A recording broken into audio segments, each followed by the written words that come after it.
Okay, I don't know if this is relatable or not, but all day today and all day yesterday, I've been asking myself, how can God love me when I'm not performing at 100%? When I am not at my best, how can God love me? And I think what's so crazy is like as I'm asking that question to myself, I think one thing I learned is I don't understand God's grace. Like I don't maybe even understand the gospel to a certain extent. And I think one thing I am learning and I am realizing is I think I've been trying to work for my salvation, if that even makes sense. I think I've been trying to work for God's grace and for his love. And I think one thing, it makes so much sense though. When I first heard the gospel in high school at Hume Lake, I remember sitting down in chapel and my youth group leader comes by and he asked me, David, what do you think about the message? What did you think? And I said, dude, I loved it. I think it's amazing. I think the gospel is great. I just can't accept it because I can't accept something that I didn't work for.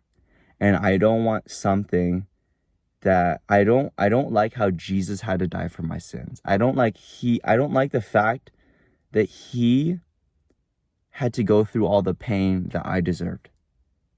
And I think, oh my gosh, I think one thing that I'm learning is that I need to learn how to be more humble. I need to learn how to put my pride aside. I need to learn how to be able to accept and receive God's gifts and his love and his grace.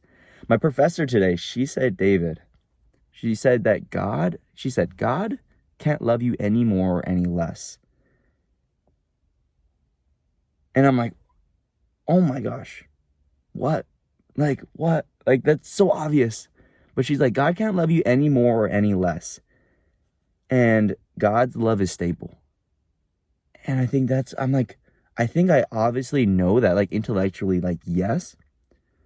But I don't live like God's love is stable. I don't live like God gives me grace. I don't live like God is merciful. I live like I have to work for every single thing. And so one thing, future David, dude, understand that you are still useful, you are still worthy, and you are still, like, God can still use you even though you're not at your 100% best self. God doesn't even call you to be 100%. I think God just calls you to be faithful in the moment.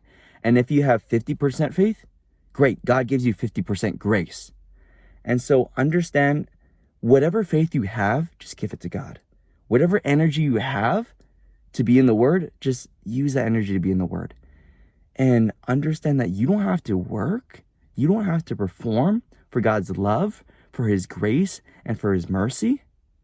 And one thing I encourage you, dude, is I think you are not the most humble guy I know. I think you need to be less prideful. I think you need to be able to accept things that aren't worked for. Dude, you're a hard worker, but there are some things that you just need to be able to accept help for.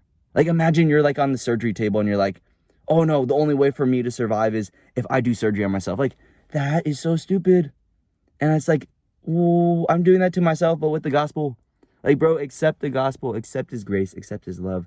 Understand that you don't have to be faithful with 100%. Just be faithful with what you have in the moment right now.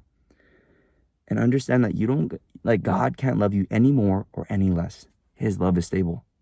Bro, go back to the basics, bro. Go back to the basics. Man, God, thank you for teaching me in this moment.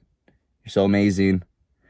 And it's crazy how when you're not at your best, it's a perfect opportunity for God to show you, hey, David, you are dependent on me.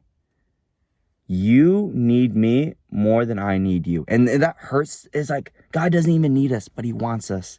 He wants us.